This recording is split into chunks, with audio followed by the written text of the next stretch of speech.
Gracias, Ámbito Jurídico, por esta invitación. Creo que esta discusión acerca de inteligencia artificial y protección de derechos de autor es muy importante, sobre todo porque, aunque yo creo que no es del todo claro para la mayoría, no estamos hablando solamente de protección, estamos hablando de encarecer la creatividad y poner en peligro de verdad la libertad de autores independientes y simplemente empezar a beneficiar indirectamente a grandes corporaciones que cada vez son, digamos, más dueñas del aspecto monetizable de la creatividad. Así que yo creo que de las obras, yo creo que es importante tener esto claro. Ahora, antes de empezar o para empezar, yo creo que es bueno definir que a pesar de que en la mayoría de los textos jurídicos que he leído en Europa, de Estados Unidos, Colombia, de Chile, hay un problema con las preposiciones que se eligen utilizar en estos textos. Por lo general se habla de obras creadas por inteligencia artificial, cuando en realidad debería ser obras creadas con inteligencia artificial.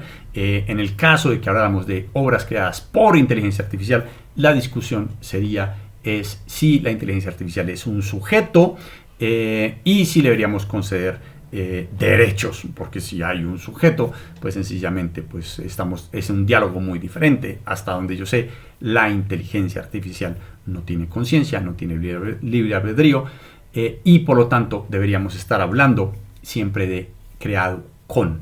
¿Listo? Para justificar esta afirmación, sencillamente voy a tratar de definir la inteligencia artificial de una manera muy clara y muy sencilla, en una fórmula muy corta. X igual a Y. ¿Listo?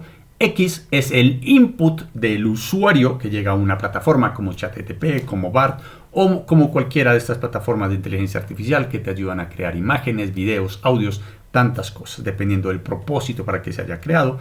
Y la Y es simplemente esa nueva obra, es el output.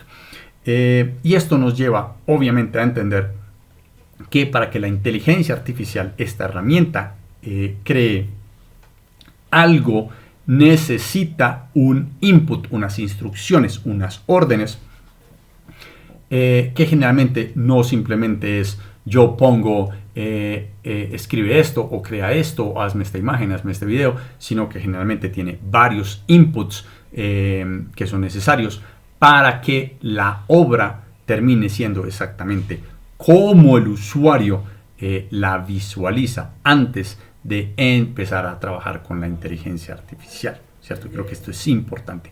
Así que nos queda claro que es obras creadas con inteligencia artificial.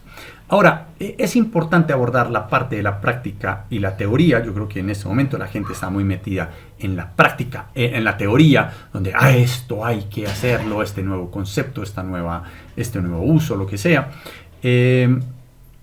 Pero en la práctica yo creo que estamos fallando. Y generalmente en teoría no hay diferencia entre la teoría y la práctica. En la práctica siempre lo hay. Entonces, por ejemplo, para yo poder decidir si tiene o no tiene protección una obra, pues primero tengo que entender la diferencia que hay entre una obra creada por un humano y una con inteligencia artificial. Esto es importante. Y entre las herramientas se van volviendo mejores y más sofisticadas. Esta diferencia, si no es nula hoy, va a ser nula en un futuro muy, muy corto. Y esto significa que entonces alguien va a tener que ser la persona supervisora que se va a encargar de definir y verificar un máximo o mínimo aceptable de una participación significativa de un autor.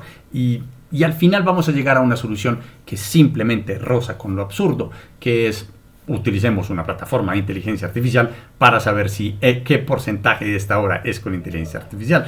Y esto a mí ya me plantea varias dudas, porque confío en la inteligencia artificial para ayudarme con un aspecto de protección de derechos, cuando no confío en que la inteligencia artificial me ayude a mejorar la calidad de una obra de un autor que también quiere protección. Bueno, esto se vuelve simplemente absurdo. No solamente esto, en el momento en el que yo tengo un formulario donde debo decir si fue creada o no fue creada con inteligencia artificial, la carga más pesada va a estar sin lugar a duda para los autores que decidan llenar no lo hice con inteligencia artificial, porque entonces voy a tener que demostrar hasta que no quede duda de que en realidad fue sin inteligencia artificial. ¿Y qué pasa si cuando yo hago la solicitud de inteligencia artificial que vamos a poner para decidir si sí fue creada o no con inteligencia artificial, contradice el autor? ¿Cómo puedo apelar? ¿Qué tipo de pruebas me van a exigir? Pruebas que seguramente en otra industria serían ilegales porque irían sencillamente en contra de secretos industriales, ¿cierto? Aquí los artistas venden sus secretos, sus metodologías.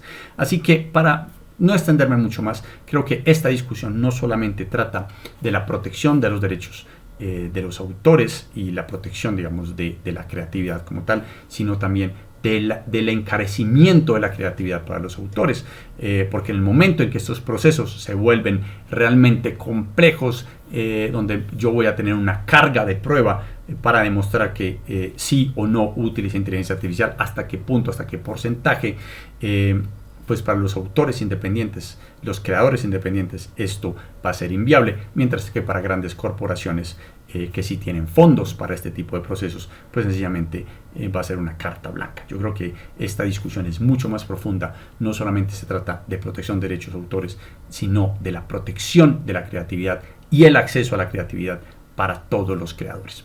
Muchas gracias.